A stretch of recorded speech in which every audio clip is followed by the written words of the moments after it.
High আসসালামু আলাইকুম। So আজকে যে বিষয়টা নিয়ে কথা বলবো সেটা হচ্ছে আপনার অনেকেই আছেন যারা আপনার দেখা গেছে ইন্ডিয়াতে যাওয়ার অনাগ্রহী, ঠিক আছে। তো আমি তাদের জন্য আজকে কিছু বলবো যারা আপনার দীর্ঘ দেখা গেছে 5 থেকে আপনার 1 থেকে 1.5 বছর বা 2 বছর অপেক্ষা করার পর আপনারা পারমিট পাইছেন। আর দেখা গেছে আপনাদের এজেন্সি থেকে আপনাদের গ্রিন সিগন্যাল দিয়েছে আপনাদের ইন্ডিয়াতে যাওয়ার জন্য। আপনারা দীর্ঘদিন অপেক্ষা করার পর পারমিট পাইছেন, পারমিট পাওয়ার পর দেখা গেছে আপনি অ্যাপয়েন্টমেন্ট ডেট পান না। অনেকে আছে অ্যাপয়েন্টমেন্ট ডেট পায় না, অনেকে আছে দেখা গেছে আপনার অ্যাপয়েন্টমেন্ট ডেট পাই লাইছে, অ্যাপয়েন্টমেন্ট ডেট পাওয়ার পর দেখা গেছে আপনারা এখন ইন্ডিয়াতে যাবেন, ইন্ডিয়ান ভিসা পর্যন্ত করাইছেন, ঠিক আছে। তো আমার জানার মধ্যে অনেকে আছেন এমন দেখা গেছে ইন্ডিয়ান ভিসা করানোর পর আপনারা ইন্ডিয়া যাওয়ার জন্য অনাগ্রহী। আসলে কারণটা কি, যে অনেক মানুষ রিজেক্ট খেয়েছে, ঠিক আছে। অনেক মানুষ দেখা গেছে ইন্ডিয়াতে যাওয়ার পরও ভিসা পাচ্ছে না। সো এই জন্য দেখা গেছে অনেকে যাইবো না, যে ভাই ইন্ডিয়াতে যাই লাভ কি, ইন্ডিয়াতে অনেকে দেখা গেছে ভিসা পায় না বা অনেকে দেখা গেছে রিজেক্ট খায়। আমি আসলে রিজেক্ট খামু, তো 100 থেকে দেখা গেছে 70 জন মানুষ 80 জন মানুষ রিজেক্ট খায়।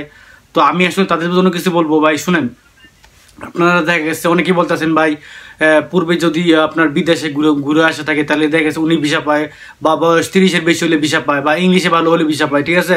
আসলে এটা আসলে ডাজন্ট ম্যাটার। আমি দেখা গেছে আগে কিন্তু 2টা দেশ ঘুরছি, ঠিক আছে। মালয়েশিয়া ছিলাম 5 বছর, সিঙ্গাপুর ছিলাম 2 বছর। তো আমার দেখা গেছে পূর্ববর্তীতে 2টা দেশের অভিজ্ঞতা আছে, কাজের অভিজ্ঞতা আছে। আবার দেখা গেছে আমার বয়স 30-এর উপরে, আর দেখা গেছে আমার ইংলিশে মোটামুটি ভালো, মোটামুটি বুঝি।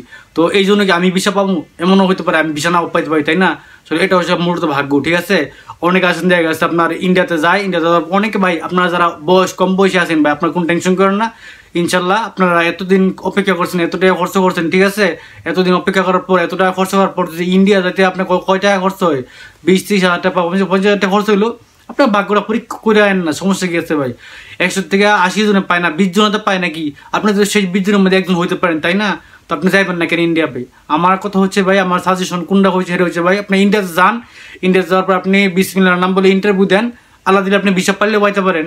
অনেকে দেখা গেছে আমার নানার মধ্যে একজন আছে কুমিল্লার আমার ফ্রেন্ড, ঠিক আছে। ওর যাওয়ার জন্য একবার আগ্রহী না না মানে একবারে পুরো আশা ছেড়ে দিয়েছে, ঠিক আছে। আমি তারে দেখা গেছে প্রেশার ক্রিয়েট করছি, আমি তার বাপ মারে বুঝাইছি, সব কিছু করে আছে। এটা ওর কিন্তু আগে আপনি কোন দেশের অভিজ্ঞতা নাই, বা ওর বয়স কিন্তু আপনার বর্তমানে 21 বছর, ঠিক আছে। 21 বছর বা 22 বছর রানিং আর কি। তো ও আসলে একবার অনাগ্রহী, ওদের কোম্পানিতে নাকি অনেকে রিজেক্ট খাইছে ভিসা, 12 জন নাকি 11 জন রিজেক্ট খাইছে, একজনের ভিসা পাইছে। তো আমি বলছি তুই যা, সমস্যা নেই, তুই যাইয়া দেখ, তুই ভিসা পাইলে পাইতে পারস, ঠিক আছে। তুই হ্যাঁ চিন্তা করে লাভ নেই, তোর চিন্তা তুই কর। তারপর দেখা গেছে সবকিছু মিলে ও গেছে, ও গিয়া দেখা গেছে এই কিছুদিন আগে, এই 2-3 দিন আগে ও ভিসা নিয়ে চলে আসছে। সো আসলে এটা হচ্ছে আসলে ভাগ্য, ঠিক আছে। আর ভাই কারা আগে ভিসা পাইছে, কারা আগে বিদেশ ঘুরে আসছে, বা কাদের বয়স 30-এর বেশি, বা কারা আসলে ইংলিশে ভালো বুঝে ভালো বুঝে না, আসলে এত কিছু চিন্তা করে লাভ নাই ভাই। এতদিন জন বসে রয়েছেন, এতদিন অপেক্ষা করছেন, 2 থেকে 3 বছর জন আপনারা অপেক্ষা করতে পারছেন। পারমিট নিয়ে অনেকে 1.5 বছর অপেক্ষা করছি। তো পারমিট নিয়ে 1.5 বছর অপেক্ষা করছেন ভাই, এত টাকা খরচ করছেন, তাহলে তো আপনার এমনি তো টাকা কম দিব। আপনি দরকার লাগলে আরো 1 লাখ টাকা, মানে আরো 50,000 টাকা খরচ করেন না। খরচ করে আপনি ইন্ডিয়া যান না, যাওয়ার পরে যদি আপনি ভিসা পাইলেও পাইতে পারেন, তাই না। আপনার যদি এমনই হাল চাইতেন ভাই, আরে ভাই ভিসা পাইতাম না, অনেকে যায় না, রিজেক্ট খায়, এটা যদি আপনার, হ্যাঁ ঠিক আছে, যদি আপনার এজেন্সি থেকে যদি বলে যে না ভিসা পাইবেন না, বা আপনার এই ডকুমেন্ট ফেক আছে, বা আপনার পারমিট ফেক, বা পারমিট ব্ল্যাক লিস্টে আছে, তাহলে সমস্যা, তাহলে অন্য বিষয়। যদি আপনার কোম্পানি থেকে গ্রিন সিগন্যাল আসে, যদি আপনার কোম্পানি থেকে বলে যে না আপনি ভিসা পাইবেন ইনশাল্লাহ, আপনি ইন্ডিয়াতে যান, ঠিক আছে। আর আপনি যদি না যান ভাই, তাহলে আপনার সরম একটা বোকামি নিব, ঠিক আছে। তো আমি সবচেয়ে এটাই বলতে চাই, যারা আপনারা ভাই অধীর আগ্রহে অনেক দিন যাবত বসে আছেন পারমিট নিয়ে, আপনারা দেখা গেছে অনেকে ইন্ডিয়ান ভিসা করাইছেন 2-3 বার 4 বার 5 বার রিজেক্ট খাই ইন্ডিয়ান ভিসা করাইছেন, তাদের জন্য বলতেছি ভাই আপনারা ইন্ডিয়াতে যান। ইন্ডিয়া যাওয়ার পরে যদি হয় 50,000 টাকা গেলে গেল, এখন রুমানিয়া সেঞ্জেন হয়ে গেছে, নতুন করে আপনার যদি রুমানিয়ার জন্য জমা দেন, তাহলে আপনার 12 থেকে 13 লাখ টাকা লাগবে। আপনারা খোঁজ নিয়ে দেখেন, বর্তমান রুমানিয়া সেঞ্জেন হয়ে গেছে, বর্তমান রুমানিয়া যেতে 12 থেকে 13 লাখ টাকা খরচ হয়, ঠিক আছে। তো এত টাকা খরচ করে আসলে অনেকের পক্ষে যাওয়া সম্ভব না, মধ্যবিত্ত পরিবার।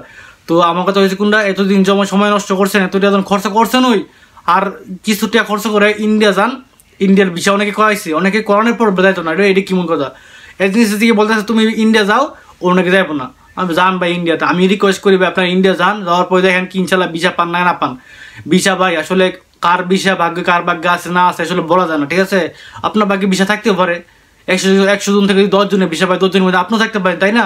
আসলে এত হাল ছেড়ে না ভাই, নিজের মধ্যে কনফিডেন্স রাখেন, আত্মবিশ্বাস রাখেন। আত্মবিশ্বাস থাকলে ইনশাল্লাহ আপনি ভিসা পাইলেও পাইতে পারেন, ঠিক আছে।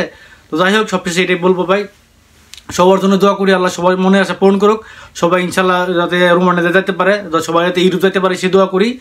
আর যাই হোক ভাই, সবাই ভালো থাকবেন, আর এটাই আর ভাই, সবাই দেখা গেছে ইউরোপে স্বপ্ন দেখে, ইউরোপে যাওয়ার জন্য আগ্রহী, ঠিক আছে। আপনারা যাইবেন ইন্ডিয়াতে, ইন্ডিয়া যাওয়ার পরে ইন্টারভিউ দিবেন, ইন্টারভিউ ফেস করার পর যদি আপনি ভিসা না পান তাহলে এই সমস্যা নেই ভাই, ঠিক আছে, অন্য দেশের জন্য ট্রাই করবেন। আর যদি ভিসা পাইলেন তাহলে তো সমস্যা নেই, তাহলে কি আপনি কি ভিসা কি আর আমার এলে দেবেন ইন্ডিয়া রোমানিয়াতে? এখন তো রোমানিয়া মোটামুটি সেঞ্জেন হয়ে গেছে এই মাস থেকেই, আমার সামনের মাস থেকে সেঞ্জেন, মাস থেকে, ঠিক আছে। তো সেঞ্জেন হয়ে গেলে বেতনও বেশি, সব কিছু বেশি, ফ্যাসিলিটি বেশি, আপনি সেন্ট্রাল ইউরোপে সহজে মুভ করতে পারবেন, সব কিছু আপনার সুবিধা, তাই না? তো দেখা গেছে আপনি কেন না, আপনি এজেন্সি থেকে যদি গ্রিন সিগন্যাল দেয় আপনি অবশ্যই এম্বাসি ফেস করবেন, এম্বাসি ফেস করার পরে আপনি ইন্টারভিউ দিবেন, ইন্টারভিউ দেওয়ার পরে যদি ভিসা পান, পাইলে না পাইলে সমস্যা নেই, তাহলে মনটা সান্ত্বনা দিতে পারবেন যে না 2 বছর অপেক্ষা করছি তাও ভিসা পাইছি না, ঠিক আছে। ওকে ভাই, আসসালামু আলাইকুম।